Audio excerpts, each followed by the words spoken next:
Em Atos, nós lemos tantas descrições sobre esse discípulo, Pedro, e todos os demais discípulos, como eles foram capazes de morrer por Cristo. Tiago foi morto ao fio da espada. Outro foi despedaçado por 2 cavalos. Outro foi morto a flechadas. O próprio apóstolo Pedro, ele foi crucificado de cabeça para baixo, porque ele disse: eu não sou digno de morrer como meu Senhor. O único apóstolo que não foi martirizado foi João. E a tradição diz o seguinte, que eles jogaram João num caldeirão de óleo fervendo. Mas ele não morreu, irmãos.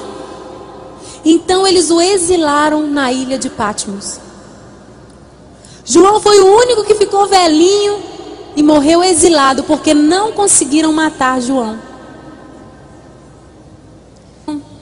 Eu queria ler para vocês de um outro livro aqui que é maravilhoso, a Patrística.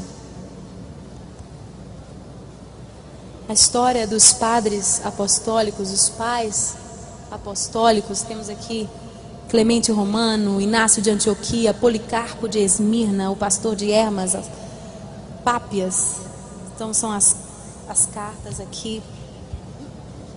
E essa foi uma carta escrita para a igreja de Esmirna, sobre a igreja de Esmirna. Vou ler aqui a introdução.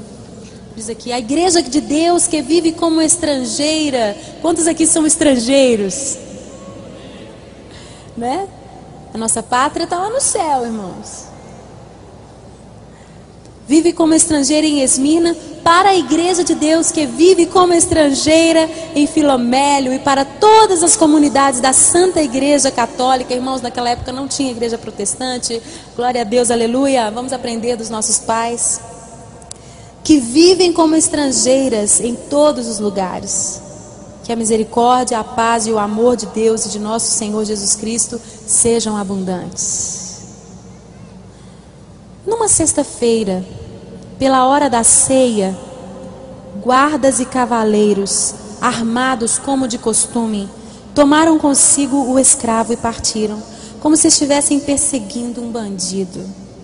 Chegando pela meia-noite, encontraram-o deitado num pequeno quarto do piso superior.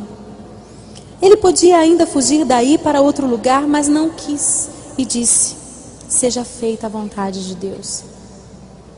Ouvindo que tinham chegado, ele desceu e conversou com eles, que ficaram espantados com a sua idade veneranda, com a sua calma e com tanta preocupação por capturar um homem tão velho. Ele imediatamente mandou que lhes dessem de comer e beber à vontade, e pediu que lhe concedessem 1 hora para rezar tranquilamente. E lhe concederam. Então ele, de pé, começou a orar, tão repleto da graça de Deus, que por 2 horas ninguém pôde interrompê-lo. Os que o ouviam ficaram espantados, e muitos se arrependeram de ter vindo prender um velho tão santo. Quando por fim terminou de orar, lembrou-se de todos aqueles que tinha conhecido, pequenos e grandes, ilustres ou obscuros, e de toda a igreja espalhada por toda a terra. Chegando a hora de partir, fizeram-no montar sobre um jumento e o levaram para a cidade. Era o dia do grande sábado. Herodes, o chefe da polícia, e seu pai Nicetas foram até ele. Fizeram-no subir ao seu carro e, sentando-se ao seu lado, procuravam persuadi-lo, dizendo: que mal há em dizer que César é Senhor, oferecer sacrifícios e fazer tudo mais para salvar-se? De início, ele nada respondeu. Como insistissem, ele falou: não farei o que vós estáis me aconselhando. Não conseguindo persuadi-lo, lançaram-lhe todo tipo de injúrias e o fizeram descer do carro tão apressadamente que ele se feriu na parte da frente da perna. Sem se voltar, como se nada houvesse acontecido, ele caminhou alegremente em direção ao estádio. Aí, o tumulto era tão grande que ninguém conseguia escutar ninguém. Quando Policarpo entrou no estádio, veio do céu uma voz dizendo: "Sê forte, Policarpo, sê homem." Ninguém viu quem tinha falado, mas alguns dos nossos que estavam presentes ouviram a voz. Finalmente o fizeram entrar.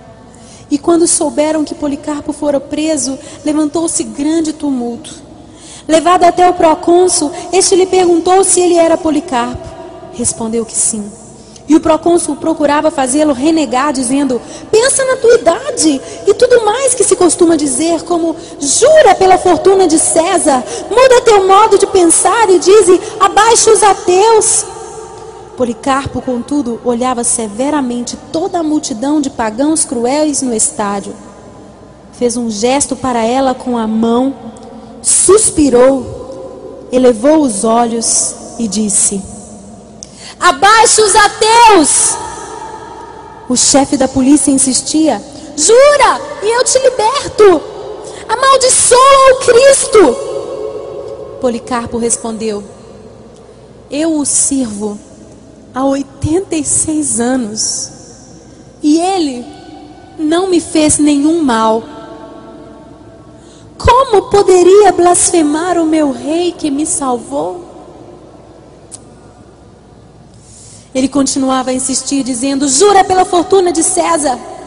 Policarpo respondeu: "Se tu pensas que vou jurar pela fortuna de César, como dizes, e finges ignorar quem sou eu, escuta claramente: eu sou cristão.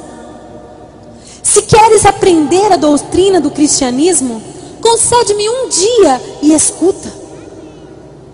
O procônsul respondeu: "Convence o povo." Policarpo replicou: "A ti eu considero digno de escutar a explicação. Com efeito, aprendemos a tratar as autoridades e os poderes estabelecidos por Deus com o respeito devido, contanto que isso não nos prejudique. Quanto a esses outros, eu não os considero dignos para me defender diante deles." O procônsul disse: "Eu tenho feras e te entregarei a elas se não mudares de ideia." Ele disse: "Pode chamá-las. Para nós é impossível mudar de ideia, a fim de passar do melhor para o pior. Mas é bom mudar, passar do mal à justiça." O procônsul insistiu: "Já que desprezas as feras, eu te farei queimar no fogo se não mudares de ideia." Policarpo respondeu-lhe: "Tu me ameaças com um fogo que queima por um momento e pouco depois se apaga. Por que ignoras o fogo do julgamento futuro e do suplício eterno reservado aos ímpios? Mas por que tardar? Vai e faz o que queres." Dizendo isso e tantas outras coisas, ele permanecia cheio de força e alegria, e seu rosto estava repleto de graça. Ele não só se deixou abater pelas ameaças que lhe eram dirigidas, não se deixou, mas o próprio procônsul ficou estupefato e mandou seu arauto ao meio do estádio para anunciar 3 vezes: "Policarpo se declarou cristão! Policarpo se declarou cristão! Policarpo se declarou cristão!" A essas palavras do arauto, toda a multidão de pagãos e judeus, moradores de Esmirna, com furor incontido, começou a gritar: "Eis o mestre da Ásia, o pai dos cristãos, o destruidor dos nossos deuses. É ele quem ensina muita gente a não sacrificar e a não adorar." Dizendo isso, gritavam e pediam ao asiarca Filipe que lançasse um leão contra Policarpo. Este respondeu que não lhe era lícito, pois os combates de feras já haviam terminado. Então unânimes começaram a gritar que Policarpo fosse queimado vivo. Devia cumprir-se a visão que lhe fora mostrada. Enquanto orava, ele tinha visto o travesseiro pegando fogo. E ele dissera profeticamente aos fiéis que estavam com ele: "Devo ser queimado vivo." Então as coisas caminharam rapidamente, mais depressa do que dizê-las. Imediatamente a multidão começou a recolher lenha e feixes tirados das oficinas e termas. Sobretudo os judeus se deram a isso com mais zelo, segundo o costume deles. E quando a pira ficou pronta, o próprio Policarpo se despiu, desamarrou o cinto e ele mesmo tirou o calçado. Ele nunca fizeram isso antes, porque sempre cada um dos fiéis se apressava a ser o primeiro a tocar-lhe o corpo. Mesmo antes do martírio, ele já fora constantemente venerado. Imediatamente, colocaram em torno dele o material preparado para a pira. Como queriam pegá-lo, ele disse: deixai assim. Aquele que me concede força para suportar o fogo, dar-me-á força para permanecer imóvel na fogueira, também sem a proteção de vossos pregos.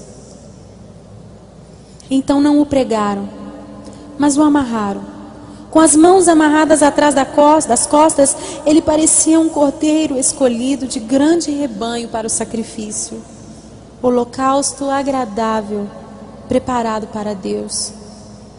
Erguendo os olhos ao céu, disse: Senhor, Deus Todo-Poderoso, Pai de teu Filho amado e bendito Jesus Cristo, pelo qual recebemos o conhecimento do teu nome, Deus dos anjos, dos poderes, de toda a criação e de toda geração de justos que vivem na tua presença. Eu te bendigo por me teres julgado digno deste dia e desta hora, de tomar parte entre os mártires e do cálice de teu Cristo, para a ressurreição da vida eterna da alma e do corpo, na incorruptibilidade do Espírito Santo.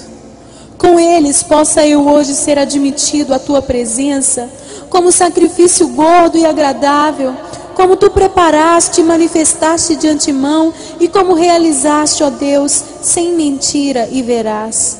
Por isso e por todas as outras coisas eu te louvo, te bendigo, te glorifico, pelo eterno e celestial sacerdote Jesus Cristo, teu Filho amado, pelo qual seja dada glória a ti, com ele e o Espírito, agora e pelos séculos futuros. Amém. Quando ele ergueu o seu amém e terminou sua oração, os homens da pira acenderam o fogo.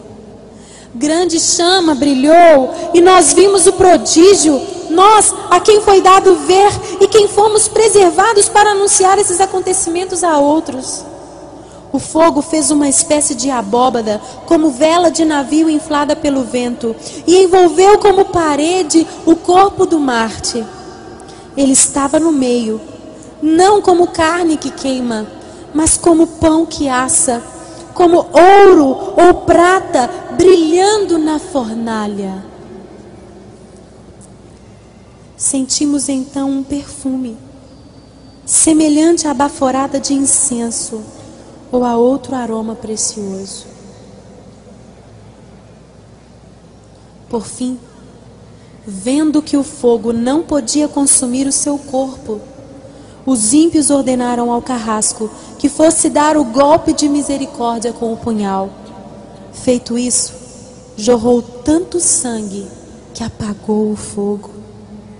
Toda a multidão admirou-se de ver tão grande diferença entre os incrédulos e os eleitos. Entre estes, o admirável mártir Policarpo, que foi em nossos dias mestre apostólico e profético, bispo da igreja de Esmirna. Toda palavra que saiu de sua boca se cumpriu e se cumprirá.